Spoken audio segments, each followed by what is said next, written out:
L'esprit curieux, libre d'attaches émotionnelles envers les faits, suffisamment pour avoir envie d'ouvrir les yeux sur d'autres possibles.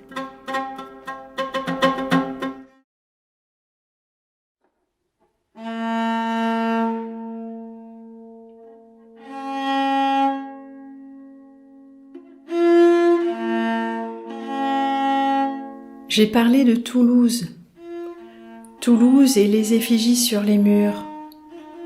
Ces griffons de Tartarie, cette brique omniprésente, cette mythologie gréco-romaine et autres, ces personnages qui représentent d'autres personnages, ces avatars de ces figures de pouvoir omniprésentes dans les civilisations humaines.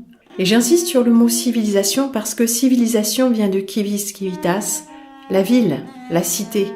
La civilisation, j'aime le répéter, c'est la culture des villes. Pourquoi les villes ? Pourquoi faut-il concentrer les hommes en ville ? Qui y a intérêt ? Alors que n'importe qui, passé le premier éblouissement, n'aspire qu'à finir ses jours en paix ou retourner tranquillement vivre une vie plus naturelle à la campagne comme dans les années 70. Non pas n'importe qui, mais beaucoup d'entre nous reconnaissent que c'est là un mode de vie plus naturel, plus épanouissant, plus tranquillisant et plus propice à l'épanouissement aussi bien des enfants que des adultes ou que des personnes en fin de vie. Oui, on peut s'épanouir en fin de vie aussi, parfaitement. C'est même le but de l'existence, je dirais. Quoi qu'il en soit, nous sommes extasiés sur Toulouse et j'ai parlé de Toulouse par pur hasard, s'il existe un seul hasard dans ce monde. Je ne me suis même pas intéressée à Toulouse, c'est en cherchant de la documentation iconographique sur la brique que je suis tombée, je le répète, sur ce site qui proposait une visite guidée de la brique à Toulouse. J'ai pris beaucoup des photos qui étaient proposées parce qu'elles étaient magnifiques et qu'elles étaient parlantes. Mais bien sûr, je ne suis pas allée moi-même faire un tour et prendre mes propres photos. Je me suis servie de ce qui était proposé là, sans faire pour une fois de recherche croisée pour voir si c'était, représentatif de Toulouse ou pas. Ça n'a aucune importance. Et je vais m'expliquer dans un instant pourquoi. Pourquoi ça n'a aucune importance. C'était Toulouse en l'occurrence, mais cela n'a rien de personnel. Cela n'a rien de spécifique. Ce que j'essaye de proposer, c'est une lecture non pas du réel objectif, puisque ceci n'existe pas, mais de ce qui me tombe sous les yeux, et de comment j'interprète ce qui me tombe sous les yeux. C'est-à-dire que si notre regard est aiguisé, à chaque instant, nous verrons quelque chose qui nous est personnel, bien sûr, et qui résonnera avec les personnes qui sont sur la même fréquence, plus ou moins sur la même fréquence. Bien sûr, nous nous sommes extasiés, et certains d'entre vous nous ont mis en garde. Cette beauté factice ou cette culture des villes fortement aboutie, sophistiquée, est un leurre. C'est une des séductions du tentateur. Oui, c'est très beau. Mais derrière cette beauté, il y a la séduction, c'est-à-dire la tromperie. Je ne dis pas autre chose. Ce que je dis, c'est que nous pouvons reconnaître la beauté quand nous la voyons. Et nous pouvons aussi reconnaître quand cette beauté est une imitation de la beauté naturelle et originelle. C'est pour ça qu'elle nous attire. Il y a tout type de beauté et même parfois la laideur nous attire, l'esthétique de la laideur. Les ruines, ce n'est pas la laideur, mais c'est quelque chose de détruit. Possiblement tout peut résonner en nous. Même un paysage industriel complètement noir de fumée et plein de décombres peut être très photogénique. Et c'est là qu'il nous faut plonger en nous-mêmes et nous dire « cette beauté à laquelle je suis sensible ». Est-elle l'émanation de l'origine de toute vie ou est-elle une construction mentale ? C'est là que je veux en venir.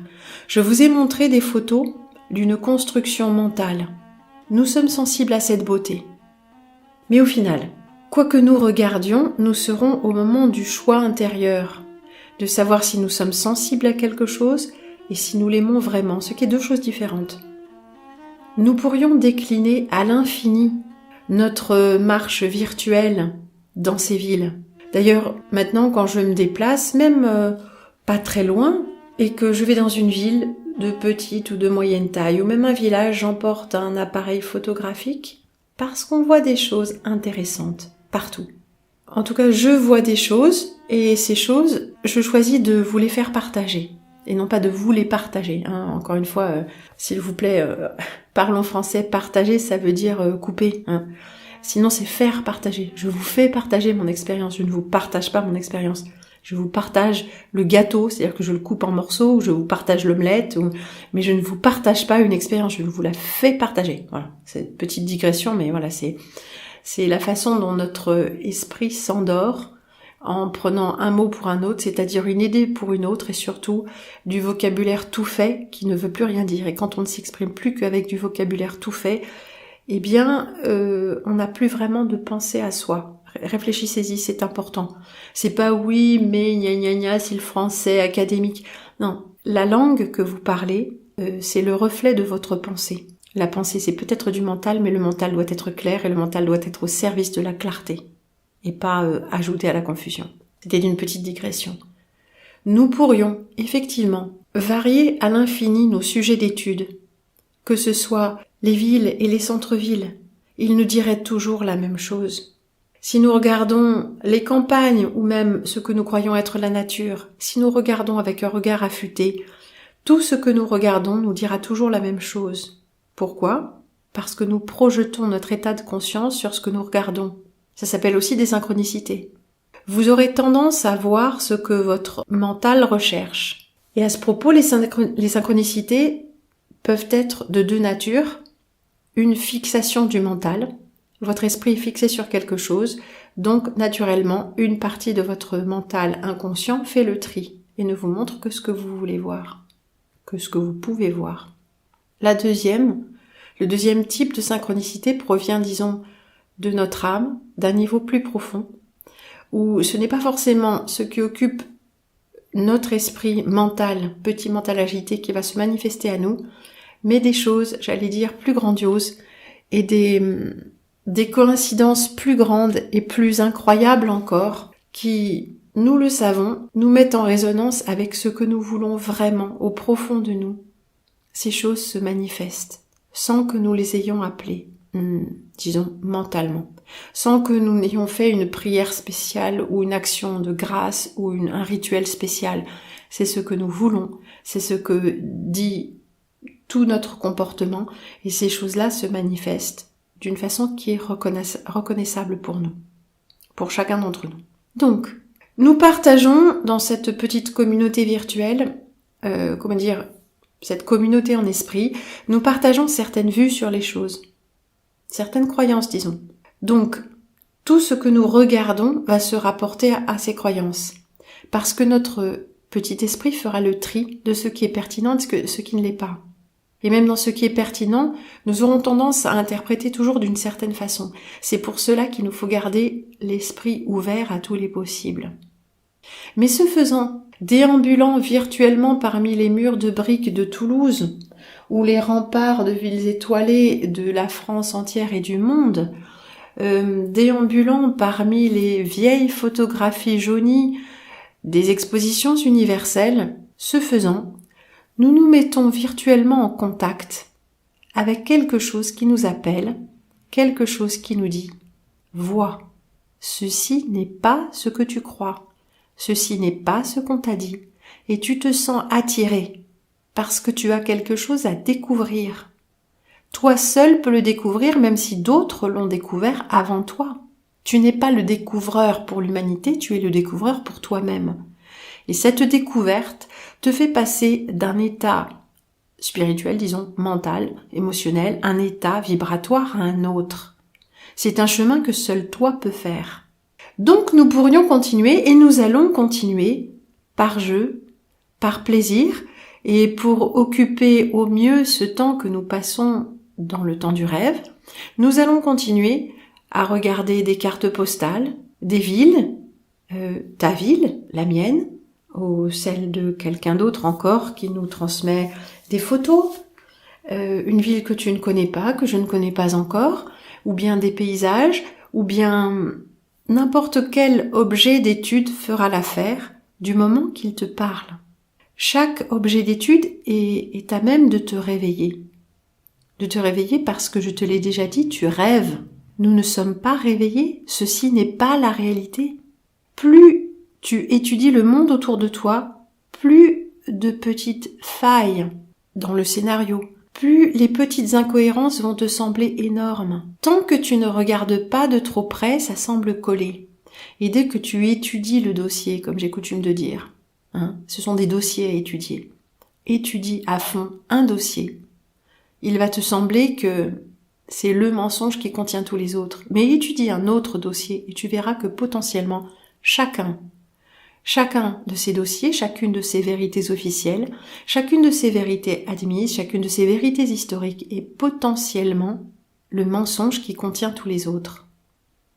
La réalité est à entrées multiples, tout comme ton système corps-esprit, corps, cœur, âme, esprit. Ce système-là est à entrées multiples. Il peut être sabordé par des entrées multiples, il peut être restauré par des entrées multiples. La vérité en soi n'habite pas ce monde.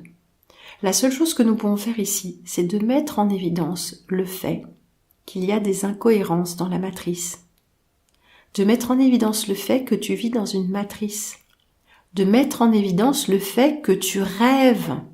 Tu es en train de rêver, mais ça paraît très réel, parce que c'est un rêve qui est continu. Où pars-tu quand tu t'endors ? Dans quelle dimension de toi-même voyages-tu quand tu rêves ? Ces rêves-là sont discontinus. Certains sont en pointillés. Ils se continuent, ils se recommencent. Nous parlerons du rêve, mais j'aimerais bien recueillir encore quelques témoignages de première main, par le biais de vos courriers ou par les gens réels que je rencontre, faire un petit tour d'horizon du rêve, de ce que l'on appelle le rêve. Mais pour l'heure, tenons-en nous à notre rêve ordinaire, celui que nous appelons la réalité. Ce monde n'existe pas. Ce monde est une illusion. Tu l'as lu dans des textes sanscrits, n'est-ce pas, ou tu l'as lu chez des philosophes. Tu l'as lu chez les écrits rapportés des Indiens d'Amérique ou de tout autre Indien des Indes. Ce n'est pas une image, ce n'est pas une parole imagée, c'est la réalité, tu rêves. Ce monde est une illusion co-créée, la grande co-création, ce n'est pas ce que tu crois. Pour l'instant, nous co-créons la matrice, parce que notre esprit est bridé. Comment nous débridons-nous ?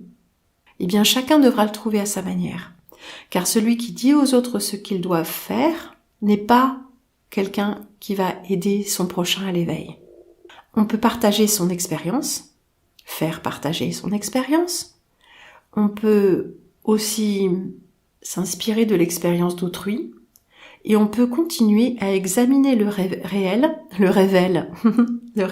rêve, ah oui, réel, rêve, révèle, réveil. C'est joli, non ? Tout nous parle de la nature matricielle de ce monde. Les fractales, la gématrie, le langage des oiseaux, le langage qui s'inverse, les lapsus, la nature holographique de l'homme et du monde. Je vous ai montré tout ça en abondance et je vous continuerai à le montrer, je continuerai à vous le montrer. Parce qu'à chaque fois que nous nous replongeons là-dedans, potentiellement, quelque chose se détend à l'intérieur de nous, se reconnecte. Je vous le montre, mais je me le montre, soyons bien d'accord. Ce que je fais, je le fais pour moi, car je suis à ton image. Je suis une partie du tout à l'image du tout. Quant à ceux qui me disent « mais tu ne vas pas changer le monde ou tu ne vas pas éveiller les gens », mais loin de moi cette idée, parce que ce n'est pas mon propos. Ce que je fais, c'est ce que je crois que je dois faire maintenant. Si je fais ce que je dois faire maintenant, quelqu'un en plus de moi en bénéficie. Lorsque j'ai mis en ligne les premières vidéos de la nouvelle série, parce que j'en avais fait déjà il y a 10 ans, elles étaient vues 1 ou 2 fois. Et je me disais, si elles sont vues 1 ou 2 fois, et que ça profite à la personne qui la voit, j'ai pas perdu mon temps. Je ne suis pas là pour le nombre, je suis là pour servir la vérité, comme toi. Mais nous ne savons pas ce que c'est que la vérité. Alors nous avançons à tâtons. Et puis je me disais, ce nombre de vues comptabilisées peut être quelque chose, une suggestion, quelqu'un qui arrive par erreur, une fausse manip. un clic abusif. Mais qu'importe. Et voici que nous sommes des milliers. Mais tout ce que je dis n'intéresse pas le nombre de gens que je vois inscrits au compteur, juste une partie. Mais qu'importe, qu'importe. Je ne fais pas ce que je fais pour les autres, je le fais parce que c'est juste. Et c'est là que nous pouvons agir pour les autres au plus juste, sans rien dénier de ce que nous sommes, nier, et sans idée excessive de notre valeur, je vaux tellement que les autres doivent profiter de mon immense valeur personnelle. Non. Chacun est au centre de son monde, chacun fait ce qui est juste, et si nous nous trouvons par résonance, alors il se passe quelque chose de plus. Mais si je ne fais pas ce que je me sens appelée à faire, alors je me vole et je nous vole. Nous sommes bien d'accord. Nous sommes à une époque de foisonnement de tout, d'hypertrophie de tout. Dans le monde de mon enfance, jamais je n'aurais imaginé faire de la radio ou faire de la télé. Et c'est ce que je fais. Ce n'est pas autre chose. C'est pas parce que ça n'arrive pas sur l'écran plat ou par le canal habituel que l'on appelle télé, c'est de la télévision. Ce sont des émissions télévisées ou radiophoniques. Jamais cela n'aurait été possible dans le monde qui était le mien quand j'étais enfant. Et je ne dis pas que c'est un bien, parce que dans le monde de mon enfance, il y avait du temps et de la place pour le réel, pour le silence, pour les rencontres, pour le temps. Il y avait du temps pour le temps passé. Nous avions du temps, nous avions moins d'objets. Nous n'avions pas toute cette électricité autour de nous, nous n'avions pas toutes ces angoisses. Pas les mêmes, beaucoup moins. Nous avions du temps. Ce temps s'est évanoui avec l'afflux d'informations, avec la rapidité des communications et télécommunications. Ce monde n'est pas ton monde, il n'est pas le monde de ton âme, et tu le sais. Nous ne pouvons pas être pleinement heureux dans ce monde. Mais c'est pas grave, parce que ce monde n'existe pas. Nous nous préparons actuellement à autre chose. Nous qui sommes en recherche, nous nous préparons à autre chose. Entretiens, s'il te plaît, l'idée que tout ceci n'est pas réel. Et que tu peux reprendre le cours de ta vie à partir de l'intérieur. Mais nous ne sommes pas assez nombreux. Non, et nous ne l'avons jamais été, nous ne le serons jamais. Ça n'a aucune importance. Il n'y a que toi au centre de ton monde. Quand tu conduis ta voiture, il n'y a que toi qui conduis. Qu'il y ait des embouteillages ou pas, il n'y a que tes deux mains sur le volant. Ce ne sont pas les mains de tous ces gens dans leur voiture qui conduisent ta voiture. Et bien là, c'est la même chose. Tu conduis ta vie à chaque instant par le choix que tu fais. Et pas uniquement les choix d'acheter ceci ou pas cela, de faire ceci ou pas cela, mais le choix à l'intérieur, le choix de tes propres pensées. Le choix de tes propres pensées te concernant. C'est dans cela que la méditation, la vraie, c'est-à-dire l'observation de l'activité mentale, ou la concentration sur un point sans étendue qui est l'esprit, est aussi salutaire. Parce qu'elle te rend conscient de tes propres pensées au moment où elles se manifestent. Or, tu as peut-être fini par comprendre que tu te conditionnes toi-même à l'aide de tes propres pensées. Mais tes propres pensées, d'où viennent-elles ? Elles viennent en grande partie de ce qui est induit autour de toi et de ce que tu entends de tes proches constamment. De la télé, de la radio, d'internet, des journaux, si tu pratiques toutes ces choses. Et aussi de l'habitude que tu as à te parler à toi-même d'une certaine façon. C'est ça aussi le vieillissement et la sclérose des pensées. C'est une longue habitude de se considérer d'une certaine façon. Entre en rupture avec tes propres pensées. Ose faire cela et réévalue à chaque instant la pensée qui se présente. Est-ce une pensée qui vient de toi ? Peut-être, peut-être pas. Est-ce une pensée qui te fait du bien ? Est-ce une pensée que tu as envie de voir se représenter souvent ?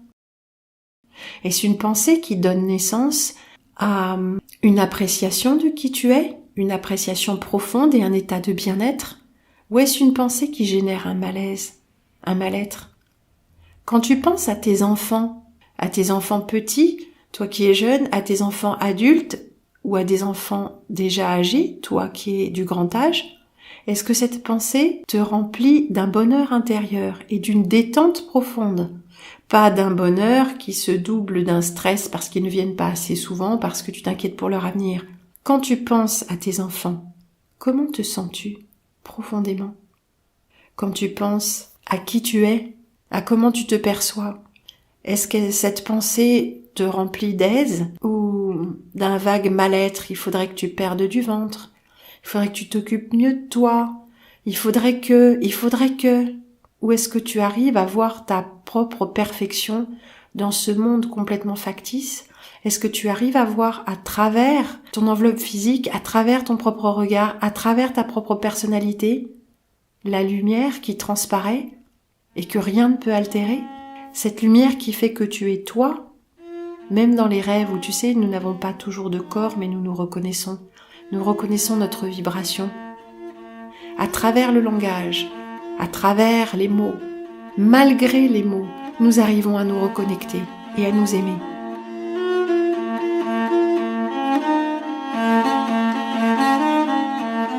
Nous ne sommes pas aidés dans ce plan. C'est le moment de l'épreuve. C'est aussi possiblement le moment de la magie. Reprends le contrôle de ces pensées. Car ces pensées qui sont en toi génèrent des états. S'il te plaît, choisis bien tes pensées, choisis bien tes croyances. Tu as la clé. Maintenant.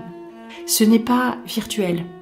Si tu rectifies le cours de tes pensées, plus tu rectifieras tôt le cours de ces pensées et plus ton état va changer, dans un sens ou dans un autre, vers le bien-être, la détente et la restauration de ton énergie vitale, ou vers le siphonnage de tes énergies. Tu as le choix à chaque instant.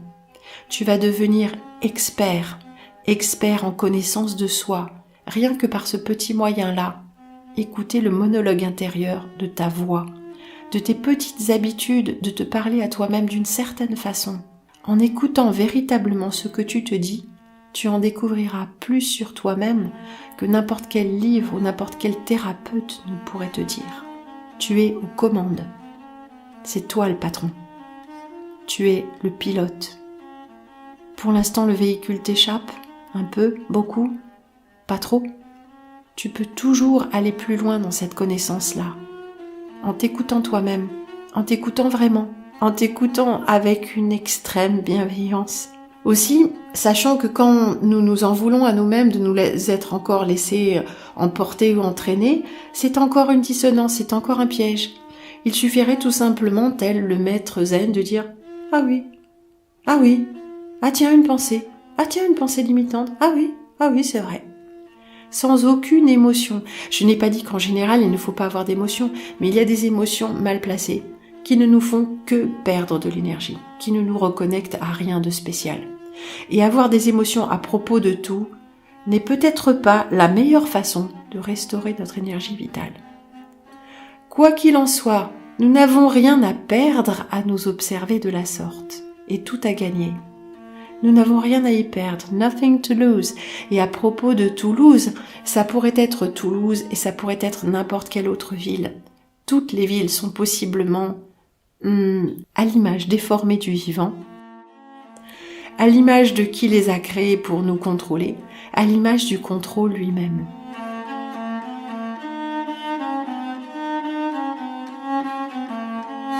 Nous verrons ce que nous voulons voir finalement parce que nos croyances non seulement se matérialisent, mais surtout agissent comme un filtre efficace.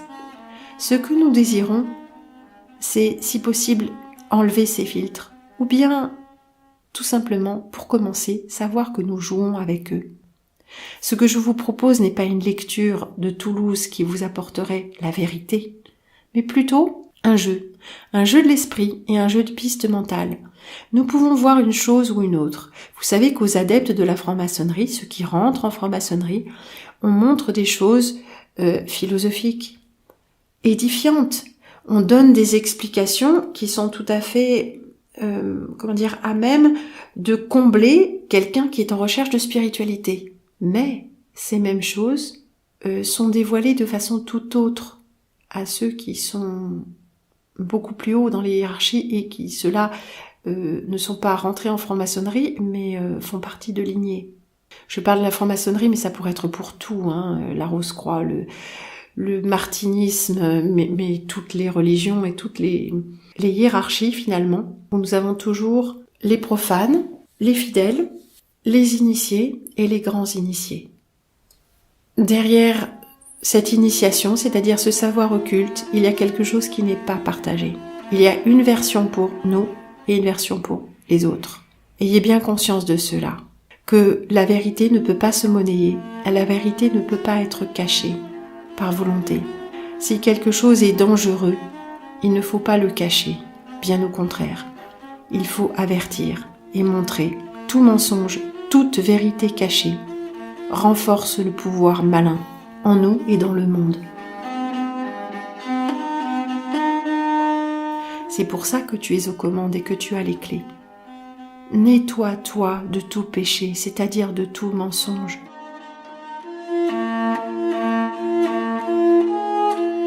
De tout déni, en priorité vis-à-vis de toi-même. La spiritualité, je dirais, c'est comme la santé. Ça commence par un grand nettoyage. Un grand nettoyage salutaire.